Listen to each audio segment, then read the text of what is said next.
Hi John, I'm just going to go over the networking part of our document and the UML diagrams that didn't fit in the last video. So for our networking section, we're going to use UDP for networking our game. And since UDP is unreliable, we need to implement some sort of reliable UDP. So the way we're going to do that is basically use some of the functionality of TCP and code it into our UDP. So basically at the start we want to first set up our socket class. So we're going to set up our UDP socket, and in the socket class we're going to create a socket and we're going to bind that socket to a port. So we're going to bind that to a port number that's above 1024 because 1024 and below are ready reserve system in the system, so we'll need a port number, so about 3000 or something like that. We also need to have the socket to be all blocking. This is basically because by default all sockets are set to blocking. This means we'll the receive from function will not return until the packet is available to read, and we don't want that, so we want it to basically to immediately return when no packets are available to read. So once we have the sockets bound, we basically have our socket ready to go. So the packets that basically will be sent to the socket IP address, and the ports are placed in the queue. So to receive the packet, we keep calling the receive from function until it fails, meaning there's no packets to receive. So when we send a packet and the queue is larger than the receive buffer, some of the packet will be discarded, which is not ideal for the chat, as we don't want any of the text to be lost and all that. So a way to do that is to set a buffer width.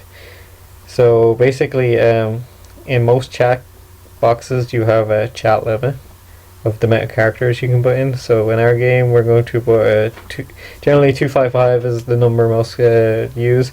So that means each character is 1 byte. So if we set up basically a buffer size of 256, they can't send any more over the limit, so we won't be none of it will be discarded. And since UDP is connectionless, we're going to have to actually explicitly tell it where its destination address is when sending packages. So each time we're going to have to tell it it's where it's sending its packets to. And since UDP doesn't know what a connection is, packets can be easily sent from other clients. So basically, to avoid this, and we only want to get the packets we want, we're going to set up a 32-bit protocol ID in the header file. This will basically be we'll look at the first four digits of the packet, and if it matches whatever our ID is, we'll add it to the payload. Otherwise, if it's if they don't match our basically our ID, a unique ID that we'll make, basically discard them. They're ignored. They're not part of the game system. And since the one problem with UDP is doesn't order the packets, so we're going to have to set up sequence number. So this will also be placed in the header, similar to where the protocol ID is. So this is basically just sequence the packets. So each time a packet is sent, it will increment the packet number. So we'll start off with 0. We send another one. The next packet will be 1, 2, and so on. This basically we'll know how many packets are sent. That way it'll be easier to acknowledge them. If one is sent, then we'll have to put an acknowledgement number also in the header to basically check if they're together. So that means when we send one sequence number and we get an acknowledgement like 1 and sequence number 1 is sent back, that means it was sent and it was successful. So when we receive a packet, we want to check the sequence number of the packet against the sequence of the most recently received packet, called the remote sequence number. If the packet is more recent, we update the sequence to be equal to the number of the packet. So when we compose the packet headers, the local sequence becomes the sequence number of the remote becomes. So this works, but there is some holes in the packets, holes in the way we're doing this. So we need to set a number of acknowledgements in each packet. So basically, we're going to use 33 times. So we're basically going to put 33 acknowledgements per packet, and this way, if one doesn't reach it, that way an additional 32 could be sent, and hopefully those 32 will be acknowledged, and that way there will be no packets lost. And since basically each acknowledgement takes up 4 bytes of memory, and that'll be 132 bits of memory, we don't want to send that, so we're going to use a bit field to basically store our extra 32 acknowledgements in the packet header.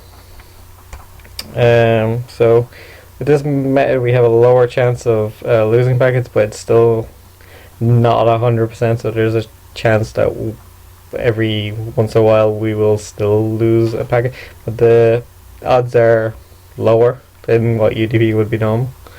So one of the other issues that UDP would have is overflooding. So we want to implement some sort of congestion control.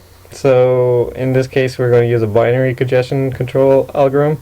Basically, we're going to set 2 states, a good and a bad, and basically we're going to use the round trip time to define good and bad. So basically we're sending 33 acknowledgements per second, and if there's congestion, basically we want to lower that to 10 packets per second.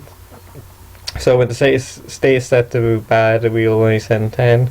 When it's good, we'll bring it back up to 33. So and in order to avoid switching between states over and over, we're going to put a time limit on when they basically it'll be the time taken from changing from good to bad, and double that. So this will give more of an opportunity for people who have good connections not to be basically we'll be sending more packets than we should be, even if they're bad. We also were looking at using a different protocol called, let me just check this, Steam Control Transmission Protocol, because this has been used. That protocol is basically in between TCP and UDP, and it's used a lot for massively multiplayer games. So we were looking in consideration using that, but we wanted to stick with UDP and TCP because they're part of the course. But if we had an opportunity, we might move on to using that, because a few games have been using it to success. The only issue with it is it requires some extra software to be on your computer to use, and it's has some limited Windows support. It's mostly used for Linux, so it may not work as well. But that was another consideration. We was using a different protocol instead of using UDP at all. So I'm just going to go through the UML diagrams. So we have our entity class. So basically this is similar to what all the entity classes we're going to have. So we want to set up basically the rectangle. So this will be our bounding box. So we don't need the rotated or the sphere because we're just going to be using the bounding box. So we just want a pointer for our input, our audio. We want to put our gravity, our velocity, and we want to set if it was active. We also want to see do all the stuff we have for our bounding box. So that's basically what's in Entity, and we have our draws and stuff. So basically our player and most, like everything, will inherit from this Entity class. So in our player class, it will have, basically we'll have a number of bombs, our speed, our position X and Y, our direction, which would be an enum, our player state, which would be either walking or standing, our score, and a bool, which is have vest, which is basically a free hit. If it's true, you have a free hit. If it's false, it's not. It's walk step, which our walk step should be actually a constant, because it shouldn't change, because each block size should be about a 5 by 5 width and height. So that means it will move 5 by 5. And then we have the bomb power, which is the bomb radius, and we'll have our image. And so for our public class, we have our constructor. We'll have a default one and another one. This is for basically setting up the player. So we want to set up the player in a different player in a different position and different direction depending on where they are on the map. So if they're in the bottom corner of the map, they're going to be facing north. If they're on the right here, they'll be facing east. So they won't be facing the same direction all the time, depending on where they are positioned on the map for multiple players.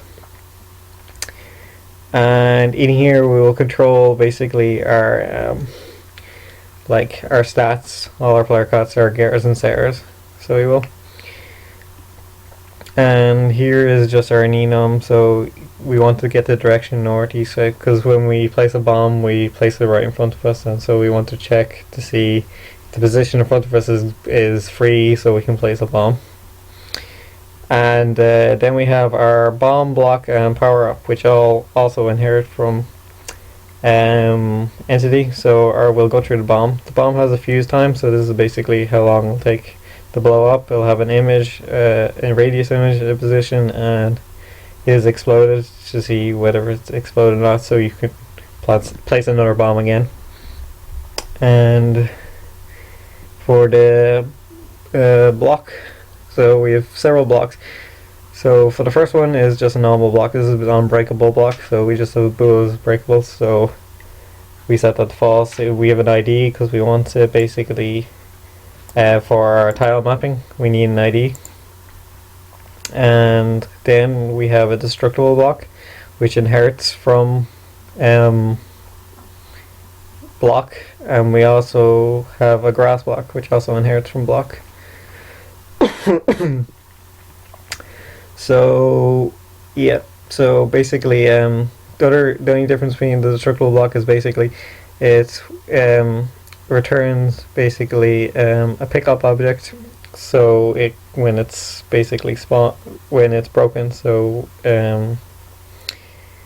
this will basically drop a pickup object on the position of the block if it's destroyed. The grass block is just a blank space, so we just have a constructor, a deconstructor, and draw calls. In the power up class we have not much, but we have an apply power up, which takes the reference of the player. So this will get the player whatever collides with the power up and apply the stat bonuses. And then we have our menu, which just takes enums to change the states, and visible to see whether they're visible or not. And we just have our draw calls and our getters and setters. And then here we just have some references for our stuff we use. And yeah, I'm out of time, so thanks for watching.